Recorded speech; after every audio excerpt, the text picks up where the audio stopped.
You guys really enjoyed my last video that I did, gathering the wisdom of women. And some of you asked, can you ask women who are married, what would you go back and tell yourself in the first year of marriage? This video might apply to you, it might apply to you down the road. These are really, really good nuggets of wisdom for the first year of marriage, which is really, really hard for some people and not as hard for others. It all depends. If you've got a friend who is engaged or in her first year of marriage, send her this video. I think it might be helpful for her. So I asked women a very similar prompt that I did last time. I said, if you could go back to yourself in the first year of marriage and tell yourself one sentence, just one, to go back and tell yourself in the just like you're at home and maybe you're struggling, I don't know, you would hold your hands and tell yourself one thing. What thing would that be? Here we go. She would tell herself, this too shall pass. She made a note. Honestly, my first year of marriage, you legit couldn't pay me to live over. But I would tell myself, become one with your husband over your families of origin. Learning how to love each other in so many new ways, mentally, spiritually, sexually, etc., takes time and cannot be figured out all at once. Just because you fight doesn't mean you are broken. Just learn to fight fair. This one is very important. She said, fertility or infertility, this does not define the value of your marriage. And someone went on to add, or the value of you as a person. The grass is greener where you water it. Put in 100% effort to your partner. It is so worth it. Choose him over anyone else. It's a tough year to fully let go of your parents and siblings in order to embrace him as your new family, but choose him over anyone else. When you disagree, remember that you are on the same team. There's one that's kind of similar to that down the road, but they both said it in different ways, so I included both of them. Learn to get along with your mother-in-law. She's not going anywhere. Be open and honest about everything. Allow your husband to do the same without criticism or judgment. Normalize couples counseling. Start early and make it normal to learn how to better understand, communicate, and support one another. It's okay that he sorts the laundry differently than you do. Instead of speaking in absolutes, and some of these things Daniel and I shared about in our 25 things video, 25 little things we do in marriage, instead of speaking in absolutes, you always do X, which automatically puts someone in the defensive in an argument. Say, to me, when you do X, it feels, or makes me feel like, ... Start traditions right away. Don't wait for kids. And this is mine. This is mine. I have a lot of different ones and I've shared a lot with you over time, but this is mine. Just start with a king bed if you can. You're allowed to do separate things together. You don't have to spend every moment you're together engaged in the same activity. Your spouse is not, in all capital letters, your roommate. You are a team, so if you both give 100% to each other, even if it's as simple as doing dishes, you will be much happier. Chores and responsibilities will never be perfectly even, so don't keep score. It's okay to be different and it's okay to disagree. Just don't let the disagreements fester and become resentment, because that will damage your union if not resolved. She said, you are your own person. It's okay to have interests and friends different than his. Also, it's okay for you to go out and leave him at home. She adds, I always felt guilty about that. I felt like it was fine for him to do, but I felt guilty and I needed to know that. Travel more. It's harder when you have children. You are not the maid. He can run the vacuum, wash dishes, do laundry, and take care of the baby just as easily as you. He may do it differently, but the job is done. This woman would tell herself, don't be so uptight, communicate, and don't try to do so much. Change and transition can be challenging and unexpected after the wedding euphoria. Be patient and loving with one another. Say what's on your mind. Literally anything and everything, just say it lovingly. Be open to marriage retreats from day one. You don't have to wait until things are rough. Be proactive.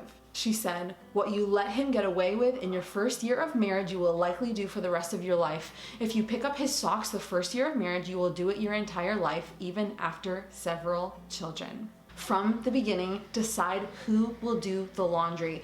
Will you do his? Will he do yours? Will you do all of it? Be gentle with yourself. He loves you more than you know. Keep fighting the good fight. Some days you'll be the giver and some days you'll be the receiver. It's okay. That's how marriage and love works. Have the hard conversations and do not brush aside your needs.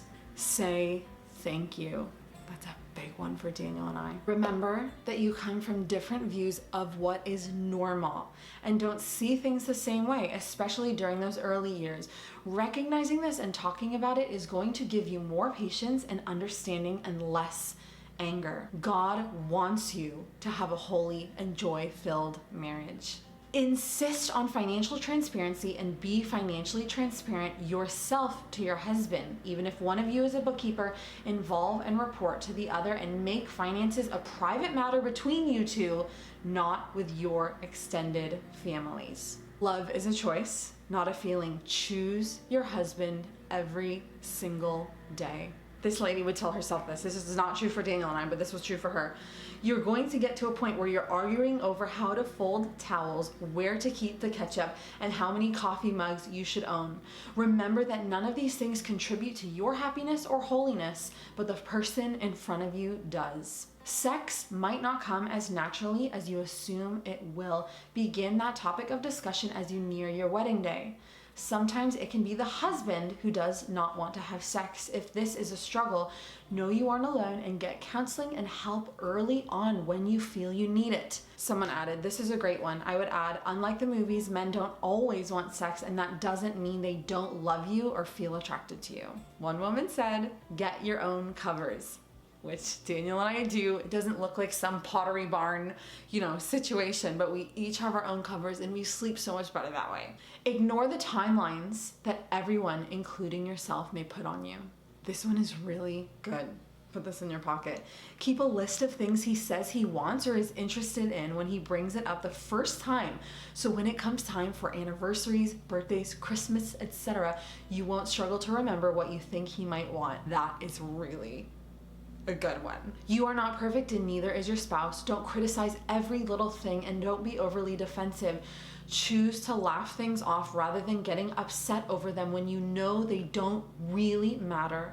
Save the constructive criticism for things that really matter. Decide early which way the toilet paper is going on the roll. If your husband is frustrated, it is not a given that he is frustrated with you. Actually, it's very unlikely that he is frustrated with you. Your husband responding to a scenario differently than how you respond doesn't mean he doesn't care. It means he processes emotions differently, and that's okay. Figure out an at-home date to implement with your husband and never let it go. My husband and I have always watched a movie together on Friday nights, and it's stuck even after having children. The kids know that it's mom and dad's movie night alone. Your job is to help each other become saints. She would go back and tell herself, the sex gets better. Change, even good change, can be hard. Be patient with yourself and with him. This will be the toughest and most wonderful year of your life, all at the same time. Be prepared to learn so much more about your spouse, yourself, and your marriage. This lady would say to herself, stop being so mean to him. It's hard for him to figuring it all out.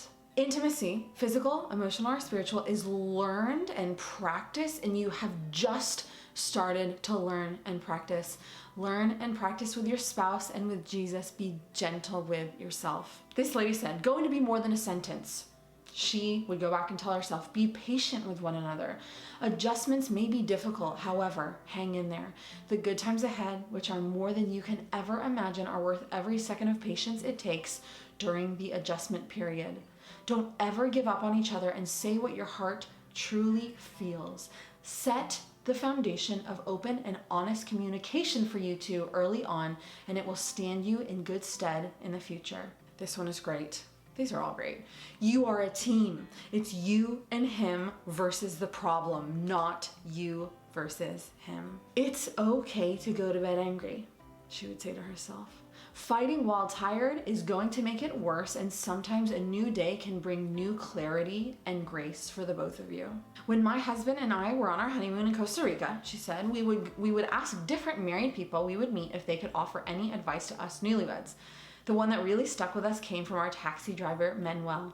In broken English, he said, "Make decision apart and it goes wrong. Very bad. Make decision together and it goes wrong. No problem." We've received so much from his wisdom, and it's helped us stay united in our marriage. Assume the best intention. Be it your husband or mother-in-law, don't assume they are trying to make you angry or that they can read your mind. Remind yourself to live out your vows every day by saying "I do" to each other every single morning. Love languages are real. Learn each other's. You don't know it yet, and you will probably laugh, but marriage is hard. You don't want to think about, nor can you imagine the hardships you will endure. So with this I say, get a marriage counselor now and turn to God even when you're angry and stress is drowning out your love for Him. Be sure to get your me time when you have children. And I've been talking about this on my Instagram stories with Daniel and I. This is separate than date nights. Take a few hours to get coffee, a pedicure, or just a walk around the park. When you apologize, you should say, "I'm sorry, please forgive me, I will do better," and mean it. This helped our marriage so much. There are many "I'm sorries" that first year.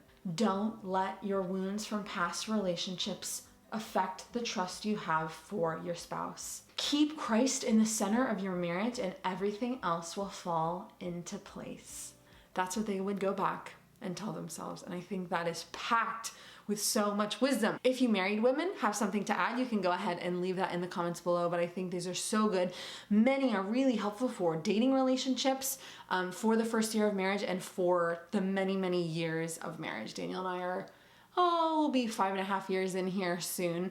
And a lot of these are so good. And that's why I wanted to share them with you. Thanks so much to the women who contributed their wisdom for this video. I hope that it resonates with you and that it helps people have thriving, beautiful marriages, because that's what I desire to see in the world, thriving, beautiful marriages. That's all for today. Be back next week with another video. I will talk to you soon.